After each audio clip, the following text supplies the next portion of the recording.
समय सार ग्रंथाधिराज आचार्य कुंद देव ने इस पवित्र परमागम की रचना आज से 2000 वर्ष पहले इसी पवित्र भारत भूमि पर की थी।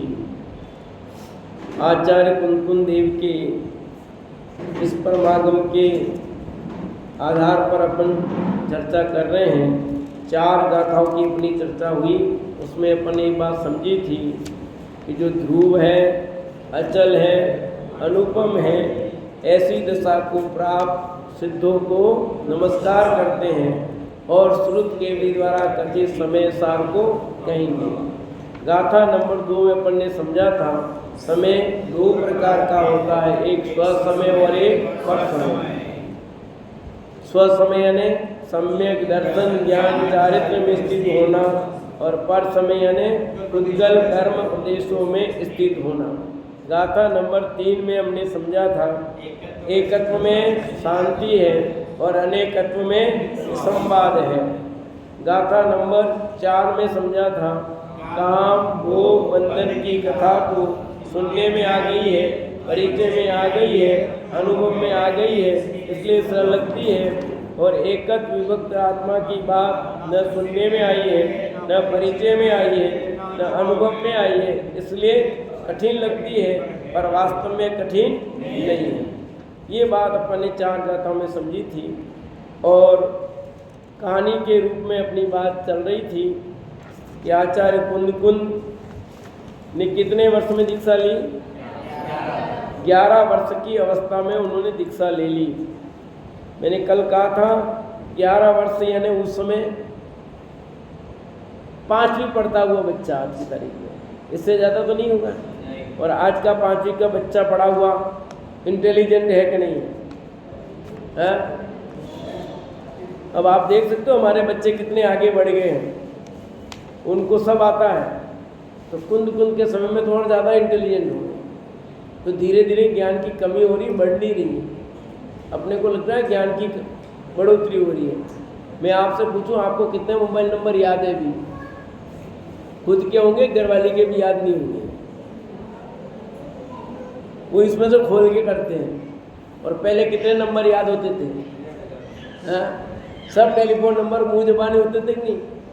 तो आज की तारीख में भले बच्चे 100 में 100 नंबर लाते हुए दिखाई देते हो, परंतु कोई दम नहीं है। और पहले वो 60% 50% भी लाते थे, तो आज के बच्चों से क्या थे, वो ज़्यादा होशियार थे। कि सही कह रहा हूँ गलत कह रहा हूँ? ये आज के परसेंटेज इतने परसेंट हो, मेरा बच्चा इतना परसेंट लाया, इतना लाया। अरे कुछ नहीं है, तुम जो 50% 60% समय लाए थे ना, उससे भी कम है। कुंद आचार्य देव बहुत बुद्धिमान, ज्ञान के धनी, 11 वर्ष की एक अल्पायु खिलता कूदता बच्चा जिसने जिनेश्वरी दीक्षा ली होगी। आप सोचो पूरे गांव का माहौल क्या होगा, उस समय गांव का दृश्य क्या हुआ होगा, एक कल्पना करो आपके सामने। और जिसके परिवार का ये सदस्य जा रहा होगा, उस परिवार की दशा क्या हुई होगी। भले वो जिनेश्वरी दीक्षा ले रहा है, पर वो दृश्य के समय उस समय की क्या स्थिति बनी होगी, किसने नहीं रोका होगा। फिर भी जिसको मुक्ति का मार्ग दिखता है वो लौकिक इन बातों में कभी उलझते नहीं, उनको जमता भी नहीं, वे सच्चे मार्ग की ओर उन्मुख हो जाते हैं। और उन्होंने दीक्षा ले ली। दीक्षा लेने के बाद अपने स्वभाव की आराधना करते हैं और उसी आराधना के बल पर एक ग्रंथ निकले हैं। 33 वर्ष की अवस्था में उन्हें आचार्य पद की प्राप्ति होती है। कितने वर्ष की अवस्था में? 33 वर्ष की अवस्था में उन्हें आचार्य पद की प्राप्ति हो गई, यानी जवानी स्टार्ट हुई है समझो। और इतनी 33 वर्ष में आचार्य पद मिलना बहुत कठिन काम, पर उनके गुरु ने उनकी योग्यता देखकर उनकी प्रतिभा को देखकर उन्होंने उन्हें दीक्षा दे दी। दीक्षा तो पहले दी थी, सॉरी, आचार्य पद दे दिया उन्हें, और वे अपने आचार्य पद को इतना अच्छी तरह से निभाते हैं जो आप अष्टपाउड़ में देख सकते हैं। आचार्य कुंद ने 5 मुख्य परमागम लिखे। ऐसे तो कहा जाता है उन्होंने 84 पाउड़ लिखे, कितने ग्रंथ लिखे, पर मुख्य रूप से अपन 5 परमागम की बात करते हैं। उनके ग्रंथ बहुत सारे कहे जाते हैं, पर 5 का तो कन्फर्म है। समय सार, प्रवचन सार, नियम सार, पंचास्तिकाय और अष्टपाउड़, ये 5 ग्रंथ तो आपको सबको पता है। इसके अलावा इनके ग्रंथ रैंड सार भी कहा जाता है। रैंड सार नाम का एक ग्रंथ है, बहुत अच्छा ग्रंथ है, हमने स्वाध्याय किया है, यहाँ उपलब्ध हो नहीं हो। इसी प्रकार मूलाचार भी ग्रंथ आपका कहा जाता है। ऐसे 10 भक्ति करके एक ग्रंथ है। एक 12 भावना पर ग्रंथ है आपका, वो तो उपलब्धि भी है 12 भावना का। ऐसे आचार्य कुंद ने अनेक ग्रंथों की रचना की, पर मुख्य रूप से ये 5 परमागम जो हमारे जीवन को बदल देने वाले हैं। समय सार जिसका हम वाचन कर रहे हैं, हम समझ रहे हैं, उस समय सार में आचार्य कुंद की दृष्टि देख सकते हैं। आचार्य कुंद का दर्शन देखना हो, उनका सरदान देखना हो, उनकी दृष्टि देखनी हो तो समय सार देखो। आचार्य कुंद का सम्यक ज्ञान देखना है, उनका ज्ञान देखना है तो प्रवचन सार देखो। आचार्य कुंद का चारित्र देखना है तो नियम सार देखो। और वो प्रिंसिपल कैसे थे, आचार्य मतलब प्रिंसिपल, तो कैसे वो प्रिंसिपल थे, कैसे वो आचार्य थे, उनका प्रशासन कितना कड़क था, वो कितने कड़क प्रशासक थे, वो देखना हो तो अष्टपाउड़ देखो। और आगम के रूप में देखना है तो पंचास्तिकाय देखो। ये 5 परमागम 5 अलग अलग चीजों से लेकर लिखे गए। प्रवचन सार द्विवेदी का सार है, समझो, पढ़ो उसको, आनंद आएगा। समय सार श्रद्धा, तो पहले सम्यक दर्शन चाहिए ना, और सम्यक दर्शन होगा तो सम्यक ज्ञान साथ में हो जाएगा, और फिर चारित्र भी होगा। तो हम अपनी दृष्टि सही करने के लिए इस समय सार परमागम को यहाँ लिया है। तो ऐसे 5 परमागम की उन्होंने रचना की, और इस परमागम में उन्होंने क्या क्या कहा, कैसे कैसे कहा, वो सब आप स्वाध्याय करोगे तब पता लगेगा। आचार्य कुंद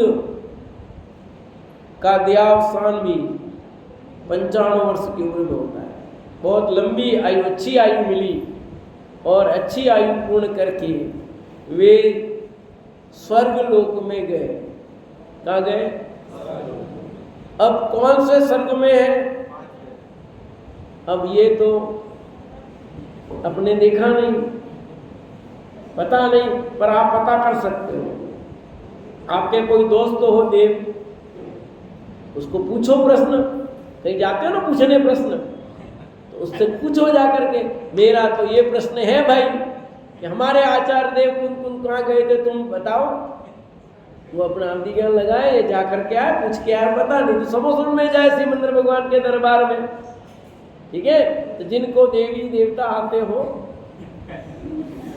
जिनके पूर्वज आते हो, वो कोई नहीं, अपना यही प्रश्न पूछना, ठीक है।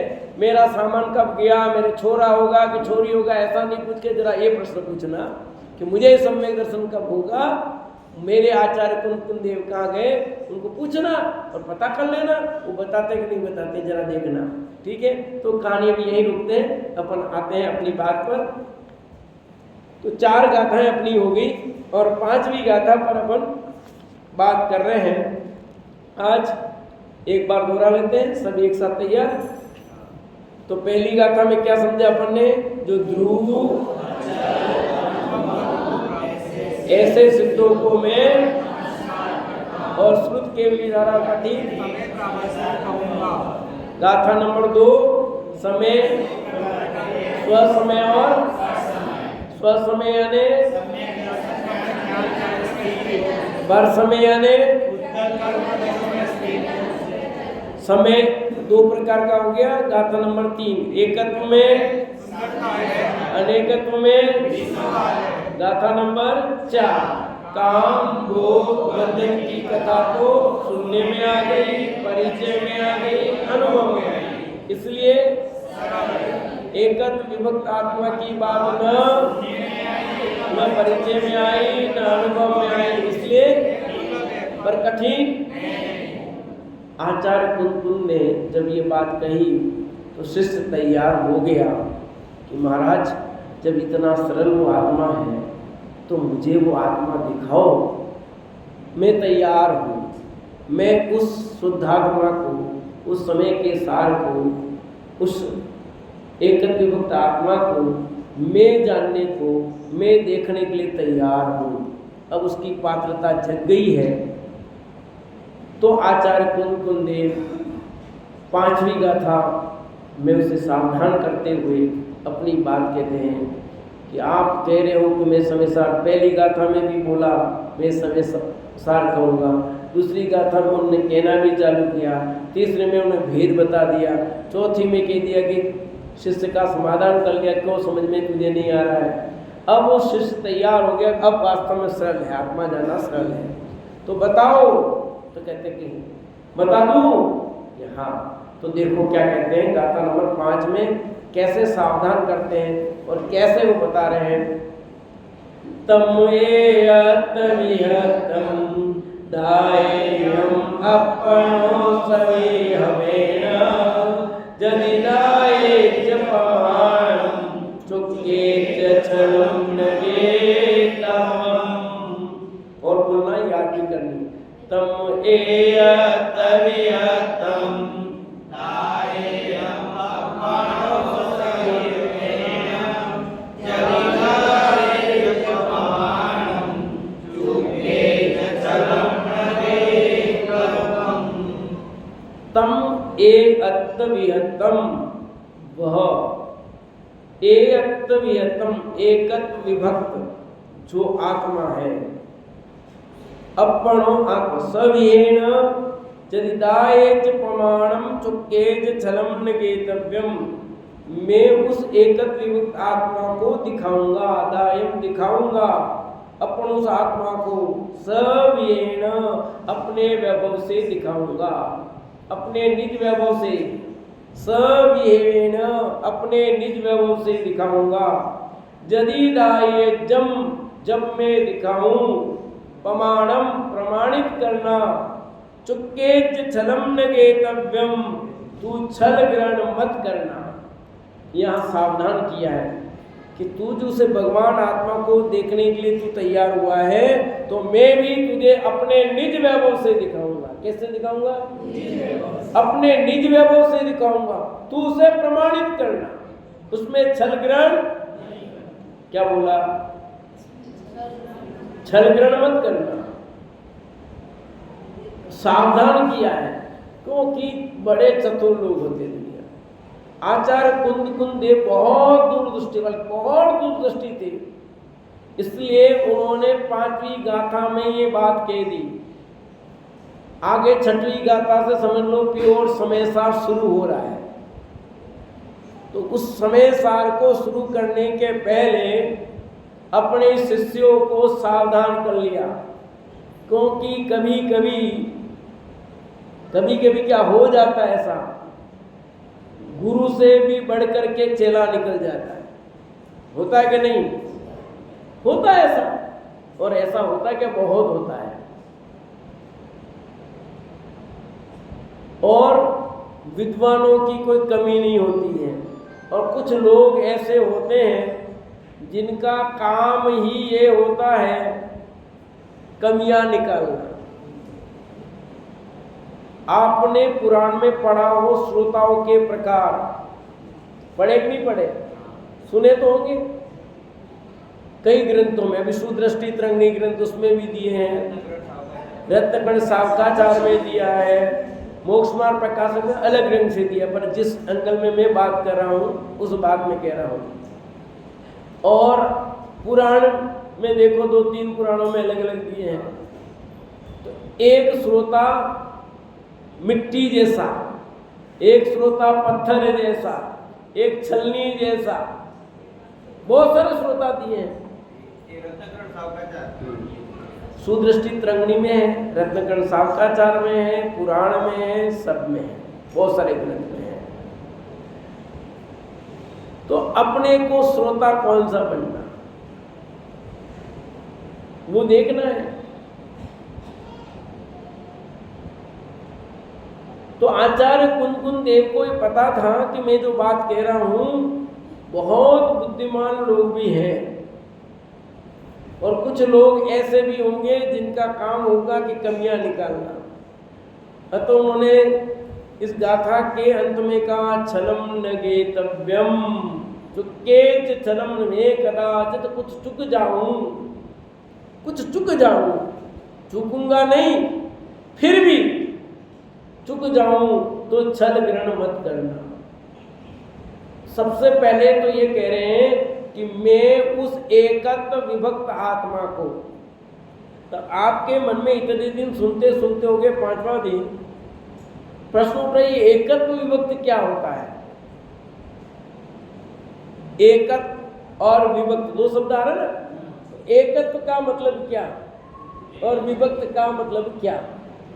एकत्व माने आत्मा अनंत गुणों से एक पने को प्राप्त है, इसको कहते हैं एकत्व। आत्मा में अनंत गुण है, अनंत गुणों के साथ वो एक पने को प्राप्त है। आत्मा खंड खंड रूप नहीं है। तो दूसरा शब्द आया विभक्त। क्या आया? तो आत्मा विभक्त है क्या? क्या? हाँ, पर द्रव्यों से विभक्त है, स्व से एकत्व है और पर से विभक्त है। तो ऐसा जो आत्मा है, कौन सा? जो स्व से एकत्व रूप है और पर से विभक्त है। विभक्त मतलब भिन्न है, पर से क्या है? भिन्न है। विभक्त का अर्थ समझ में आ गया? स्व से एकत्व और पर से। तो ऐसा जो अपने से है और पर से नहीं है, ऐसा जो भगवान आत्मा में हूं, उसको मैं तुझे अपने निज वैभव से दिखाऊंगा। किससे दिखाऊंगा? अपने वैभव से तुझे दिखाऊंगा और तू उसे प्रमाणित करना, तू देखना, अनुभव करना और रंच मात्र भी छल ग्रहण, तो तुझे वो भगवान आत्मा दिख जाएगा। अब देखो यहां पर कई बात कि मैं अपने निज वैभव से दिखाऊंगा। हम यात्रा की बस ले जा रहे हैं, ठीक है, जिसको आना है वो आ सकते हैं। प्रश्न खड़ा हुआ कि कितने पैसे लगेंगे? क्या मोतीलाल साहब? तो आपने कहा भैया मैं मेरी तरफ से ले जा रहा हूं, सारा खर्चा मेरा है, आप पधार सकते हैं, आओ तो नाम लिखा दो, पूरी गाड़ी की व्यवस्था मेरी तरफ से है, ठीक है? तो चलो, ऐसा काम है तो क्यों नहीं जाना? पैसे भी नहीं लग रहे हैं और यात्रा भी हो जाए तो जाना नहीं जाना। फिर भी कुछ काम हो कोई नहीं जाएंगे। कई लोग ऐसे भी होंगे, भले सामने वाला अपने पैसे से भी ले जाए पर नहीं जाना है, वो नहीं भी जाएंगे, ऐसा भी होता है। नहीं, अपन तो जाएंगे अपने पैसे से। तो सब इस गाथा में सब दे रखा है कि चलो आप यहाँ से, इन्होंने गिरनार की यात्रा रखी हमने और गिरनार पर पहुँच गए। गिरनार हम पहुँचते हैं और वहाँ गए कि भाई आपने कहा था मैं दर्शन कराऊंगा, अब कराओ। मैं यहाँ ले आया, आप करो। कि नहीं नहीं, आपने कहा था मैं कराऊंगा। चलो भैया फंस गए। तो उन्होंने कहा डोली कर देता हूं भैया, 10,000 20,000 जो भी ले।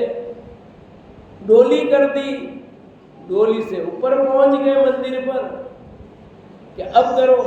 कि नहीं, आपने कहा था मैं कराऊंगा, अपने निज व्यवसाय तो कराओ ना। तो मैंने कहा था नहीं, पर मैंने दूसरी बात और भी साथ में कही थी। क्या कही थी? तू उसे प्रमाणित करना होगा। ये बात क्यों भूल गई भैया? दर्शन करने हैं तो दर्शन तो तुझे तेरी आंख से ही करने पड़ेंगे।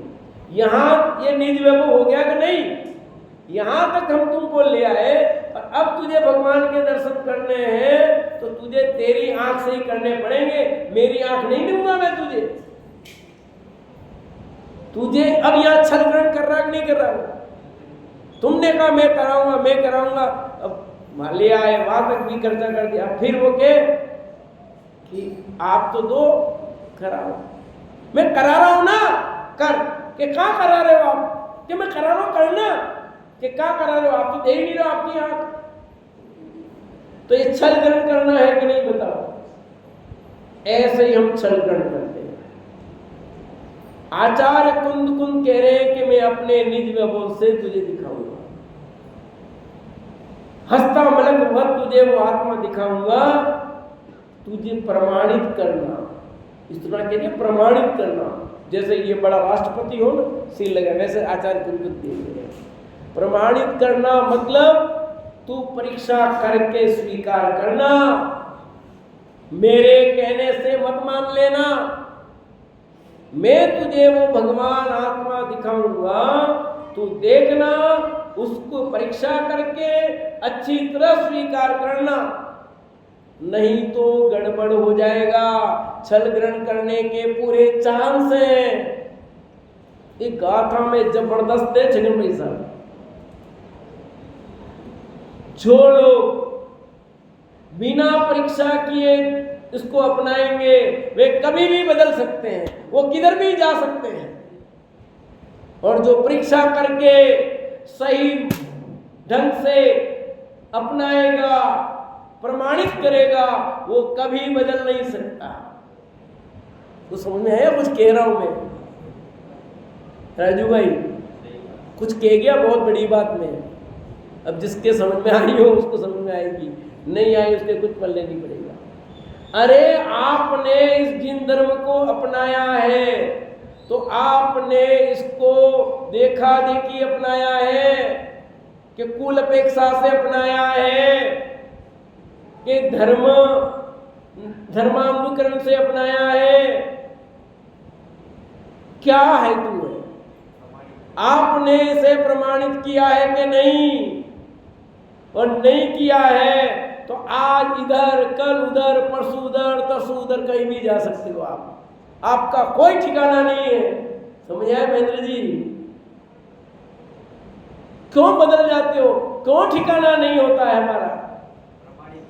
इसलिए कि हमने अभी तक इस आत्मा को, इस जिन धर्म को सही ढंग से अभी परीक्षा करके अपनाया ही नहीं है, प्रमाणित किया ही नहीं है। आचार्य भगवंतों ने, तीर्थंकर भगवंतों ने तो अपने निज वैभव से दिखा दिया। ये ऐसा है भैया। पर एक तू मेरे कहने से मत मानना, ऐसा है कोई दुनिया में? ये कहते नहीं, मैं कह रहा हूं पर तू प्रमाणित कर, तू स्वयं अनुभव करके मानना, मेरे कहने से मत मान लेना। क्यों? कि मेरे कहने से मानेगा तो कभी भी तू बदल सकता है, चांस है।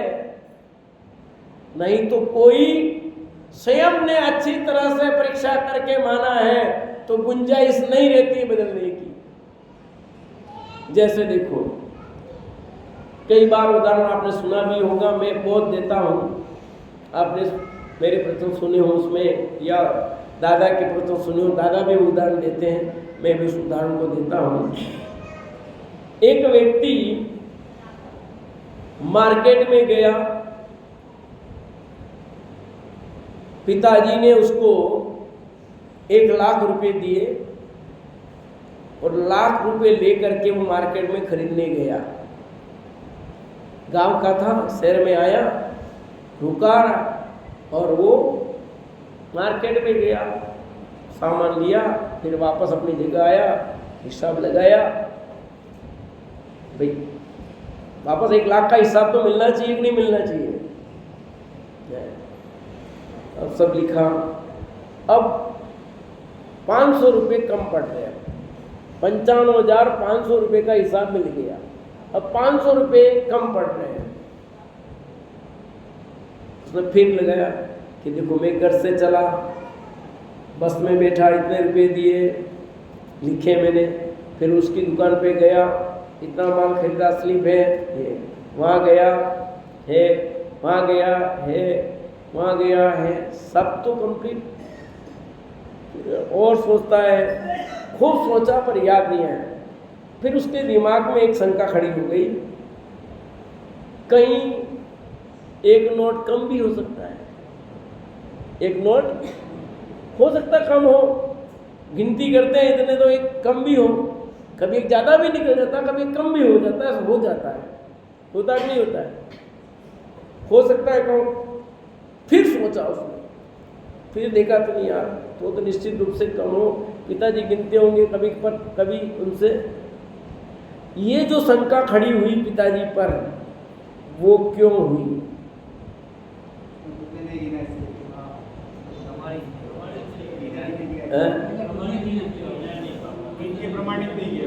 वो नोट गिन के लिए होते, 2 बार गिन करके लिए होते, तो पिताजी पर आशंका खड़ी होती क्या? होती क्या? नहीं। अब वो आशंका हुई किसके लिए? कि वो गिने नहीं। पूरा विश्वास, आपने कहा तो आपने गिने तो मतलब सही होता, कई बार ऐसे ऐसे आपने गिने तो बराबर है ना, बैंक से लाए तो बराबर ही गिने होंगे। पर बैंक से भी नोट आए तो कभी कभी एक आधा ज़्यादा भी निकल सकता है। हमारे साथ तो हुआ, मैं सर्विस में था कल्याणपुर, और मेरी तनख्वाह दी, अब नोट उसमें से बाबूजी ने भी बैंक से आए, ऐसा ऐसा कैसा दी, उन्होंने भी वहाँ नहीं गिना, यहाँ भी नहीं गिना, और मेरे को पकड़ा दिया। अब मेरे जैसा आदमी ने गिना, अब नोट उसमें से ज़्यादा निकला, उसमें 100 के थे, एक नोट ज़्यादा निकला। मैंने कहा बाबूजी ये नोट ज़्यादा लिखा है, रहने दो ना, निकला कोई बात नहीं। बैंक वाले, मैं क्या बैंक वाले को वापस उसके बेचारा कहेंगे हिसाब में कम पड़ेगा, ये वापस जमा कर दो, रहने दो। मैं क्यों रहने दो भैया, नोट ज़्यादा है, कम होते तो क्या करते, कम होता तो क्या करते आप? नहीं लेते हैं। हम दवाई लेने गए भी डॉक्टर का, क्या बोला वो भाई कि आपकी इतनी दवाई के पैसे हो रहे हैं कि आप 768 रुपये दवाई के हुए। मैंने कहा भैया वैसे छूट मिलती है तो 700 ले ले, कि आप 800 दोगे? मैंने कहा हाँ दूंगा। मैंने कहा लाखों रुपए दवाई दे दिए, तू 32 रुपये और मेरे क्या फर्क है, तू तो ले ले। वो ही देखने लग गया। मैं कि इतने रुपये डॉक्टर को दे ही दिए तो इतना रुपये और ले क्या फर्क पड़ेगा। पर उसने फिर वो वापस 32 रुपये दे दिए, 132 रुपये। तो कहने अपनी बात ये चल रही है कि वो शंका क्यों खड़ी हुई, मेरा तो ये प्रश्न है, क्यों हुई? जीना नहीं था, और गिन के लेता तो किसकी भूल ढूंढता? अपनी भूल ढूंढता। ऐसे ही आचार्य कुंद कुंद इस गाथा में कह रहे हैं कि मैं तुझे अपने निज वैभव से अपना भगवान आत्मा दिखाऊंगा, तू से प्रमाणित करना, परीक्षा करके अनुभव करके मानना, मेरे कहने से मत मानना। और ऐसे ही मान लेगा तो अभी जैसे हुआ वैसे होगा।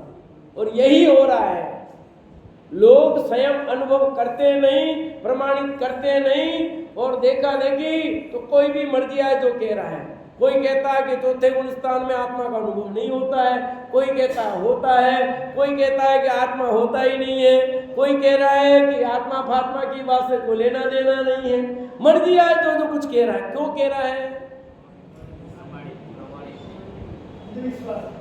उसको पता ही नहीं है, अंधविश्वास नहीं, उसको प्रमाणित करने का प्रयत्न नहीं किया, परीक्षा ही नहीं की। आचार्य कुंद कुंद देव कहते हैं कि भैया मेरे कहने से मत मानो, तुमसे प्रमाणित करो, खुद अनुभव करो। हम गए, आम के समय था, आम वाले की दुकान पर गए, आम कैसे? तो उसने कहा मीठे। मीठे तो खट्टे तो नहीं है। तो कहता है तुम देख लो, फिर लो ना, मेरे कहने से तुम देख लो। वो आम को आपके हाथ में, फिर आपने चखा, आपको लगा मीठे, तब आपने प्रमाणित हो गया ना। उसने कहा, और उसने कहा, आपने कहा कि ठीक है बढ़िया दे दो, वो ले जाते हैं। अरे आप तो रोज ले जाते, कोई बात नहीं। ले गए और वहाँ खट्टे निकल गए। ऐसा भी हो सकता है नहीं दे के आपने और खट्टे निकल जाते हैं। कई लोग ऐसे भी होते हैं, मीठे आपने कहा अरे बढ़िया माल बेच देते हैं और आए, आपने चखे ही नहीं थे, फिर निकल गए खट्टे। अरे यार बापड़ा, क्यों? उसने कहा था, पर अपने तो वहाँ विश्वास कर नहीं करना। आप कभी विश्वास नहीं करना किसी का, अपने देख लो, देख लो ये बात क्यों आई। अरे आप कर लो ना परीक्षा। जैन धर्म परीक्षा प्रधानी धर्म है, ये देखा देखी का धर्म नहीं है, ये कुल अपेक्षा मानने वाला धर्म नहीं है, ये तुम्हारी मर्जी आए पोपा भाई का राज नहीं है। बाबू भाई का भाषा में कहूँ तो समझाए कि नहीं? ये धर्म वीतराग धर्म, सच्चा धर्म, प्रामाणिक धर्म, स्वयं अनुभव करके मानने जैसा धर्म है। अतः आचार्य देव लिखते हैं छलम न गेतव्यम, तो छल ग्रहण मत करना, स्वयं प्रमाणित कर, स्वयं अनुभव कर। गुड़ मीठा होता है। अब जिसने खाया उसको टेस्ट कैसा आता है, और जिसने नहीं खाया वो तो शब्दों वाला है। अपने कहा था ना, बंदर क्या जाने अदरक का स्वाद। सुना नहीं सुना? सुनी लोगों की? तेरा नाम क्या बेटा? लब्धि। लब्धि कितनी होती है? 5। ठीक है, तो ये कौन सी लब्धि? अभी हम करण लब्धि की बात करें। करण लब्धि में जाओगे तब काम होगा। 4 लब्धियां तो बहुत होगी, 5वीं लब्धि नहीं। उस 5वीं लब्धि की बात चल रही है। तो वो आत्मा आपने प्रमाणित नहीं किया तो आपको नहीं मिलेगा। जैसे गुड़ जिसने खाया है उसको मीठा कैसा पता है, पर जिसने खाया ही नहीं कभी गुड़, पर सुना उसने भी, वो कहता गुड़ मीठा होता है। उसके और आपके में फर्क है कि नहीं? इमली, मुंह में पानी आ गया, किसके आया? अब जिसने इमली देखी नहीं, इमली चखी नहीं, कुछ नहीं, उसके तो आ ही नहीं सकता है, क्योंकि उसको स्वाद ही पता नहीं है, देखी नहीं है। पर आपने इमली खाई है, खट्टी टेस्टी लगी है, चटनी लगी है, और चटनी बना बना के केला वड़ा समोसा मरपड़ा फड़ा में खाई है, तो आपको आया, तो आपको अनुभव है उसका। वो और जिसको अनुभव नहीं है वो कह रहा है, दोनों में फर्क है कि नहीं? ऐसे ही जिसे भगवान आत्मा का अनुभव नहीं है वो बात करे, और जिसे ये आत्मा का अनुभव हुआ है वो बात करे, दोनों के बात में अंतर हो जाता है। अंदर से अनुभव से निकली हुई बात और एक बात से कही हुई बात। आचार्य देव कह रहे हैं कि मैंने तो अपने निज व्यवहार से देखा है, मैं भी तुम्हें अपने निज व्यवहार से देखा है, मैंने अनुभव किया है जिस आत्मा को, वो मैं तुम्हें दिखाता हूं, तुम देखो, पर तुम भी अनुभव करो। प्रमाणित करो मतलब तुम अनुभव करके मानो, उसको देखो, तुम्हें भी वैसा ही आत्मा अनुभव में आएगा जैसा मैंने अनुभव किया है। पर तुम्हें अनुभव नहीं करना, तुमने छल ग्रहण कर लिया तो गड़बड़ हो जाएगा। क्योंकि हम ग्रंथ लिख रहे हैं तो यहाँ पर उन्होंने सावधान किया, क्योंकि बोलने में लिखने में कहीं मात्रा की, भाषा वर्गणा की त्रुटि हो जाए तो उस अक्षर मात्रा को लेकर के तो पकड़ के मत बैठ जाना। हे विद्वानों, हे महाव्याकरणाचार्यों, तुम तो मैं सावधान कर रहा हूँ, तुम मेरे भाव को पकड़ना, मैं जो तत्व को समझा रहा हूँ वो देखना, कहीं तुम मात्रा को, वर्तनी को छंद भंग हो गया ऐसा मत देखना। यदि तुम उसमें उलझ जाओगे तो तुम्हें वो आत्मा उपलब्ध, जिस आत्मा को मैं दिखा रहा हूं अपने निज वैभव से अर्थात अपने अनुभव से, तू भी अपने अनुभव से देख, तुझे वो आत्मा अवश्य ही प्राप्त होगा, पर देखना तो तुझे ही रहेगा। हम आपको गिरना ले जा सकते हैं और डोली कर सकते ज्यादा से ज्यादा, पर प्रतिमा के दर्शन तो आपको अपनी आंखों से ही, और कोई के नहीं आपकी आंखें दो, तो ये छल ग्रहण है कि नहीं है? ऐसे आचार्य कुंद देव कहते हैं कि मैं ये भगवान आत्मा तुझे अपने निज वैभव से दिखाता हूं। कल्पना में मैं अपने निज वैभव से दिखाता हूं, तू भी देख, प्रमाणित कर और इसमें छल ग्रहण मत कर। सावधान कर दिया है क्योंकि आगे उस आत्मा को दिखाने जा रहे हैं। तब शिष्य ने प्रश्न किया, महाराज बात समझ में आ गई, पर ये आपका निज वैभव पैदा कैसे हुआ ये तो बताओ। आपकी ये संपत्ति तैयार कैसे हुई? पापा जी ये इतना सारा तैयार किया वो कैसे हुए तो बताओ। पिताजी बेटे को बिठाते हैं पास में और फिर बताते हैं। बच्चा अनाप शनाप खर्चा करता है, कब लीला लेट दिखती है, बाप ने कैसे कमाया तो पता नहीं, और आज वहाँ जाना कल वहाँ जाना परसों वो उड़ा, क्या है, क्या फर्क पड़ता है कि नहीं? कौन करेगा ऐसा? जिसको पता नहीं कैसे तैयार हुआ, जिसने हरा हरा देखा हो वो तो यही करता है, उसको पता नहीं है वो ऐसा ही करता है। पर जिसको पता हो कि कैसे एक एक पैसा जोड़ा है, कैसे क्या हुआ है, तो पिताजी उस बालक को बिठाते हैं और बताते हैं कि बेटा मैं तो घर से निकला था, मुझे निकाल दिया गया था, और मैं कैसे गया, वहाँ गया मैंने तो मुट्ठी भर चने खा करके पहले पेट भरा, मैंने लाइरी चलाई, ये चलाई, जो भी किया सब बताते हैं। हम भी अपनी कहानी बताते हैं। मैं भी अभी किसको कह रहा था, 10th पढ़ करके मैं अहमदाबाद आया, 1 महीना सिलाई सीखा। क्यों जी आधे भूल गए? मास्टर कहता था जब सिलाई सीखता था तो इनको मास्टर के दवा जिया जी उनके दिया, यहाँ जिया जी नहीं चलेगा, सिलाई सीखनी है तो जिया जी घर पर हूँ या मास्टर बोलना पड़ेगा। सब मास्टर के, मैं भी मास्टर ही बोलता था वहाँ पर, ठीक है। फिर अपने बोला कि अपने तो सिलाई नहीं सीखनी है, अपने को तो जाना पड़ना है। तो सारी कहानी कैसे बने हम, तो वो पिताजी बताएं बेटा में ऐसे हुआ, ये हुआ, फिर ये हुआ। वो धीरू भाई ने अपने बेटे अनिल मुकेश को समझाया था कि कैसे मैं कहाँ था, कैसे हुआ, और आज वो विश्व के 1 नंबर हो गए, इंडिया के 1 नंबर के हो गए, कैसे संपत्ति बनी। पर वो अनंत को क्या पता, हाँ अनंत को क्या पता, वो तो धीरू को पता था, धीरू भाई को, है? कि कैसे बना सब।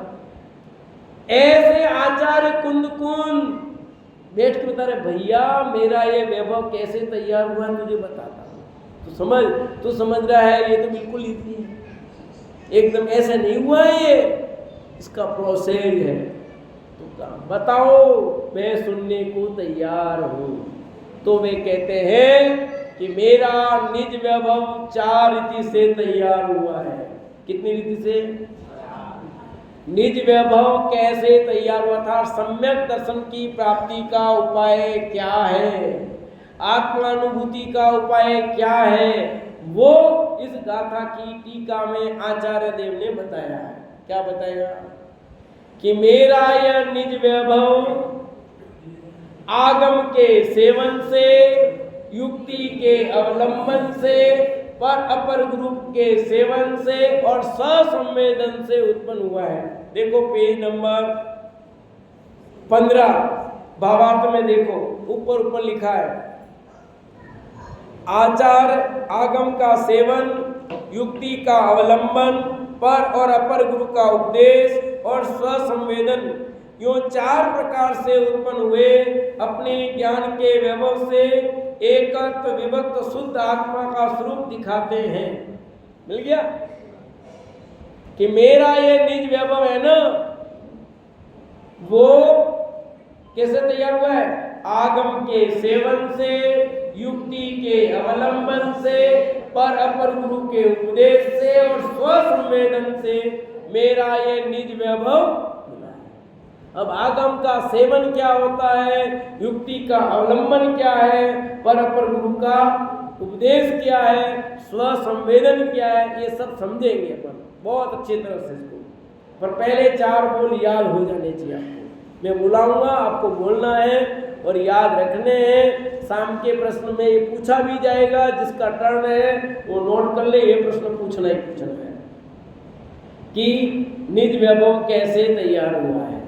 पहला, आगम के सेवन से, बोलिए, आगम के सेवन से, युक्ति के अवलंबन से, पर अपर गुरु के उपदेश से, स्वसंवेदन से। मैं पहले कहीं जाता था, मेरा एक प्रवचन होता था तो मैं इस पे ही करता था, शिविर में कहीं भी ज्यादातर। अब नहीं करता हूँ, तो पहले यही मेरा मूल कि मुझे एक चीज ही बतानी है। तो 4 बोल। पहला, आगम के सेवन से, युक्ति के अवलंबन से, पर अपर गुरु के उपदेश से, स्वसंवेदन से मेरा निज वैभव तैयार हुआ है। और आपको भी तैयार करना हो तो यही तरीका है। दूसरा तरीका,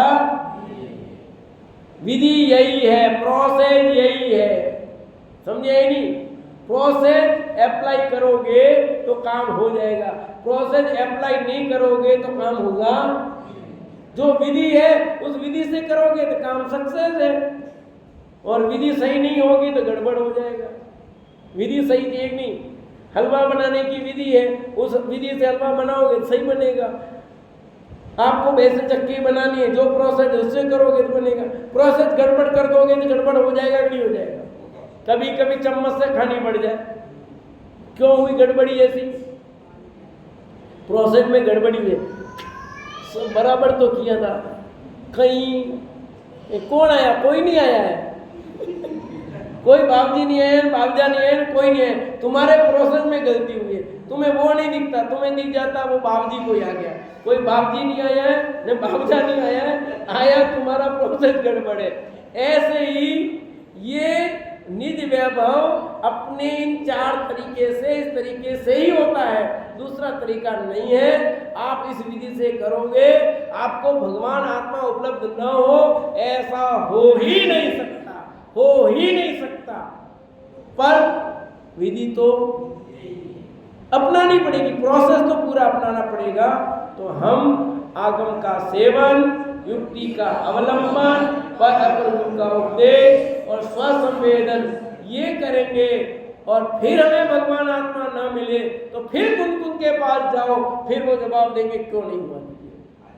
एक बार तुम सवाल हल करो, तुम तो क्या करते हो, सवाल करने के पहले उत्तर माला देख लेते हो। क्या गणित में सवाल होता ना, लास्ट में आंसर की दी होती है, तो हम देखें उत्तर क्या है, फिर फटाफट कैसे भी उत्तर मिला दे, कैसे भी उत्तर मिला दिया, पर बीच में विधि गड़बड़ है, उत्तर कैसे मिल गया तुम्हारा, तो हम पकड़ लेते हैं बेटा ये गड़बड़ है, चीटिंग है तेरी। उत्तर आ कैसे, विधि गलत है, उत्तर कैसे आ गया? आ ही नहीं सकता वो।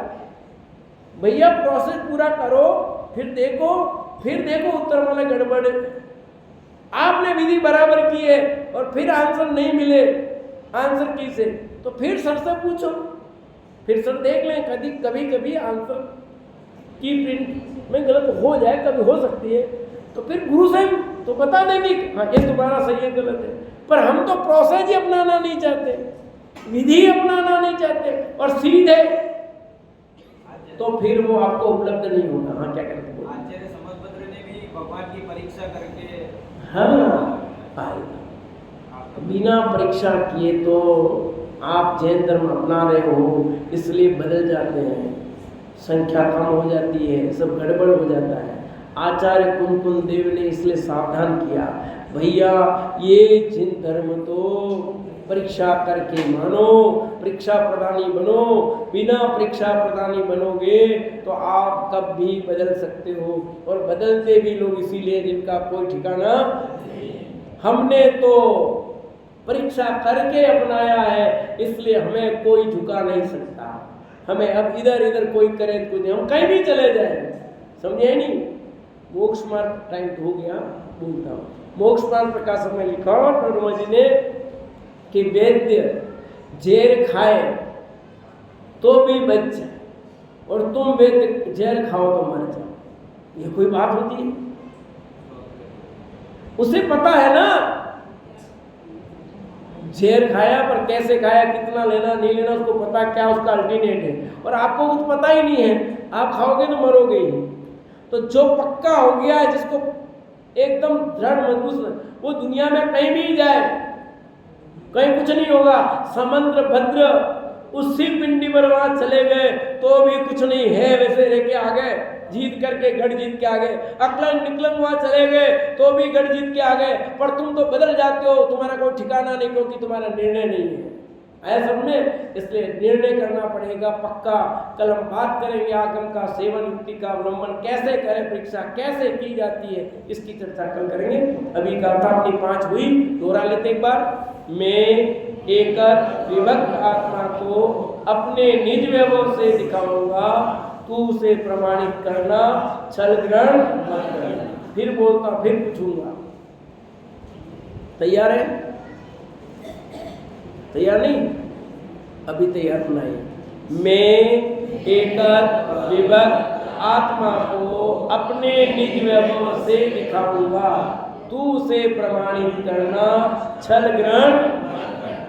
बराबर, एक बार और बोल देता हूं। मैं एकक विभक्त आत्मा को अपने निज वैभव से दिखाऊंगा, उसे तू प्रमाणित करना, छल ग्रहण। अब जो भी स्वेच्छा से हाथ खड़ा करे, 1 2 3 4 5 6 7 8 9 10 15, ठीक है, चलो अब बोलो आरती। हम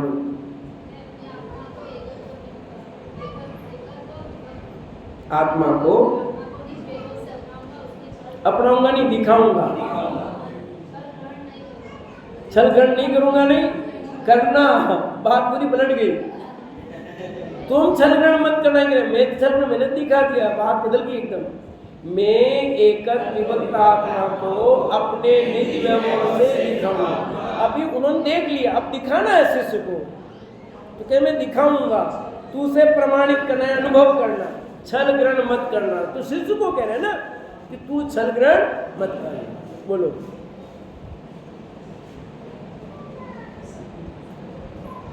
साथ में मैं हूं, बोलो, कोई बोलेगी। मैं एकत्व निज वैभव से दिखाऊंगा, छल ग्रहण। बहुत बढ़िया, आ जाएगा पक्का, थोड़ा सा कच्चा पक्का हो जाएगा। बोलो इधर से राहुल भैया।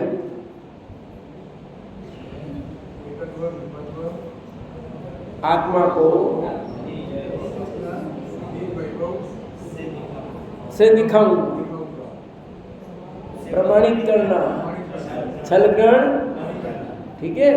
मैं दिखाऊंगा अपने लिए, पर तुम उसे देखना, उसमें छल ग्रहण मत करना। तो अपनी 1 से 5 गाथा हुई, और आगे अपन इस गाथा में बहुत रस्से हैं, इसकी चर्चा कल परसों और करेंगे।